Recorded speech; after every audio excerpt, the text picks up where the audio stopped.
Wherever you go, whatever you do, throw a little at it. Omax, Vest and Briefs. திமுகவை வீழ்த்த ஒத்த கருத்துடைய கட்சிகள் கூட்டணிக்கு வரலாம் என அதிமுக முன்னாள் அமைச்சர் ஜெயக்குமார் அழைப்பு விடுத்துள்ளார். சென்னை பல்லவன் சாலையில் நடைபெற்ற ஆர்ப்பாட்டத்திற்கு பின் செய்தியாளர்களுக்கு அவர் அளித்த பேட்டியை மினி டாக்ஸ் பகுதியில் தற்பொழுது பார்க்கலாம்.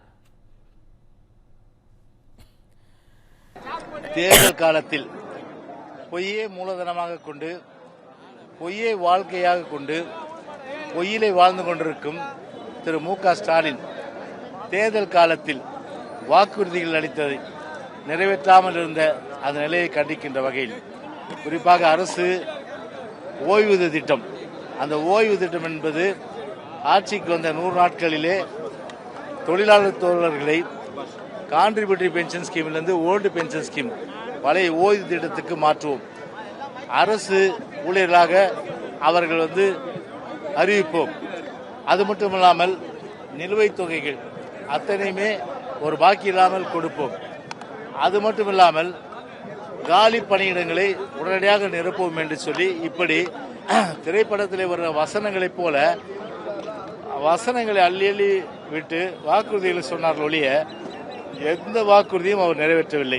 அரசியலை பொறுத்தவரை பூஜா சொல்றது போல தேர்தலுக்கு இன்னும் காலம் இருக்கு. இன்னும் 17ஆம் தேதியோ இல்லை 18ஆம் தேதியோ 18ஆம் தேதி அறிவிக்கப்படலான்ற மாதிரி ஒரு கருத்து இருக்குது. அரசியல் பொறுத்தவரையில் எங்களுக்கு ஒரே எதிரி யாரு? திமுக. ஒரே எதிரி யாரு? திமுக.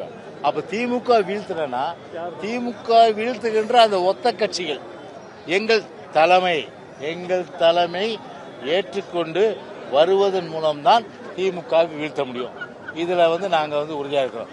அதுல யார் வேண்டுமானாலும் எங்க தலைமையை ஏத்துக்கிட்டு திமுக வீழ்த்த வேண்டும் என்ற அந்த ஒத்த கருத்துடையவர்கள் எங்களோடு வரலாம். எங்களுக்கு எந்த நோ அப்ஜெக்ஷன். உங்களுக்கு அப்ஜெக்ஷன் உண்டோ? இல்ல.